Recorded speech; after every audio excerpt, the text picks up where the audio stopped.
안녕하십니까. 저는 충주교육지원청 교육과장 김도현입니다. 저는 오늘 포스트 코로나 시대 마을교육의 역할이라는 주제를 가지고 말씀을 드리고자 합니다.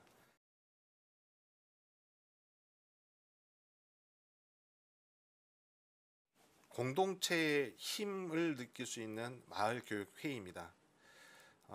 마을교육 공동체가 건강하고 지속적인 운영을 할 수 있는 것은 구성원들의 협의 체제인 마을교육회의가 얼마나 잘 갖추어져 있는지에 달려 있습니다.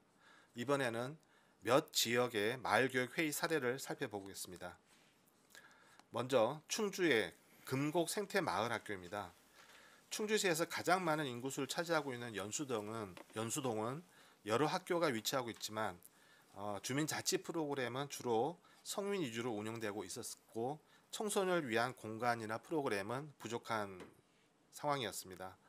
이런 상황 속에서 마을 활동가들의 적극적인 움직임과 노력을 통해 금곡 생태 마을 학교를 운영하면서 마을 신문, 기자단, 미디어 교육 등 어린이 청소년을 위한 본격적인 활동을 시작하였고 마을 교육의 발전을 위한 주민자치위원, 전 시의원, 상인회, 노인회, 인근학교 운영위원 및 학부모 등 30여 명과 함께 마을교육 발전을 위한 협의회를 진행하며 마을교육 자치회 구성을 위해 지속적으로 노력하고 있는 사례입니다.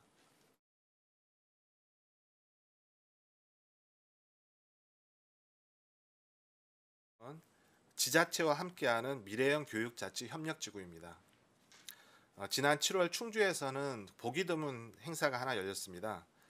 교육부를 비롯해서 행정안전부, 농림축산식품부, 보건복지부, 국토교통부 등 중앙정부의 5개 부처와 충청북도 교육청, 충주교육지원청, 충주시가 함께 만나 미래형 교육자치 협력지구 간담회를 가진 것입니다.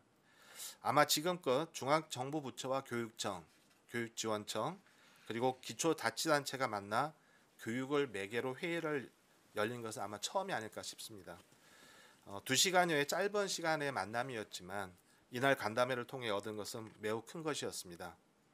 마을과 학교의 협력에 대해서 각 부처와 지자체 그리고 교육청이 공유하고 함께 고민할 수 있는 계기를 만든 것입니다. 아직은 소리에 대한 이해의 폭은 좁지만 충분히 그 가능성을 타진한 시간이었습니다. 물론 이러한 만남이 이래서는 끝나서는 안 되겠고요. 지속적으로 이어갈 필요가 있습니다. 이번 만남을 계기로 충주시와 충주교육지원청은 그 협력의 고리가 훨씬 강해질 것이라고 생각됩니다. 미래형 교육자치 협력지구는 지자체와 교육청이 함께 협력하고 정부 중앙부처가 지원하여 미래형 교육자치 모델을 개발하기 위해 교육부가 공모사업으로 진행하고 있는 것입니다. 현재 충북에서는 충주와 옥천 지역이 선정되어서 운영이 되고 있습니다.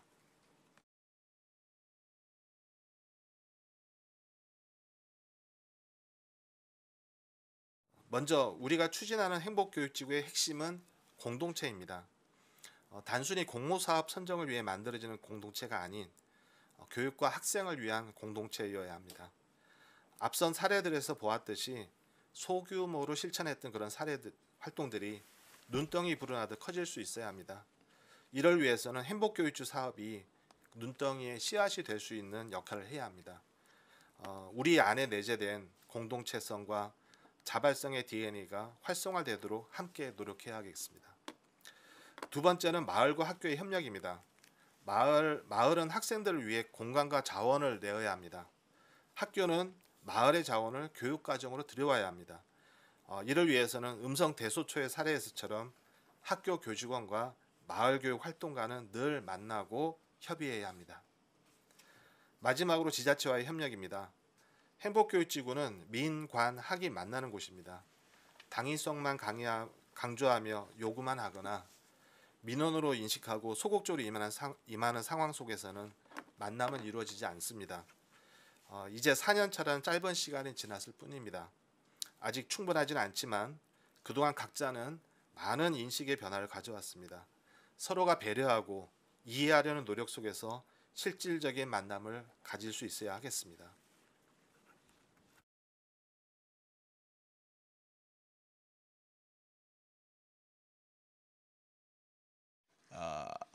학교하고 지역이 단절되어 있는 이런 문제를 학교에서는 책임질 수 없습니다.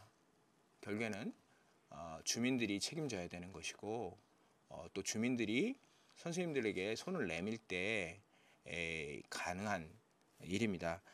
아동의 생활 세계가 학교하고 마을로 단절되어 있는 것, 이건 우리 한국 교육의 가장 큰 맹점이라고 생각됩니다. 이건 이념의 문제가 아니고 우리가 궁극적으로 미래 교육을 어떻게 할 것인가라는 관점에서 학교와 지역을 어떻게 유무상통하게 할 것인가, 이게 필요하다고 보여지고요. 그거 연결해서 이제 학교 밖 활동가들이나 아니면 주민의 전문성에 대해서 말씀하셨는데, 이거는 전문성이라고 말할 수 있는지 모르겠지만 교육적 맥락성과 지속성에 힘이 있다고 보여집니다. 교사는 어쨌든 떠나죠. 퇴근 후에 떠나고 또 전출 후하면 또 떠나게 됩니다. 그렇지만 주민들 또 부모님들은 계속 계시고 그 아이들에게 교육적 영향력을 미쳐야 하는 것이죠. 그렇다면 어떻게 맥락성과 또 지역성을 우리가 어떤 성인, 어떤 어른들을 통해서 보완할 것인가, 이게 아마 학교 선생님들이 고민해 주셔야 할 부분인 것 같아요. 그걸 천금을 준다고 그거 해줄 사람이 있을 것 같으세요? 딱 지역 주민 어머니들밖에 없는 거라고 생각되고요.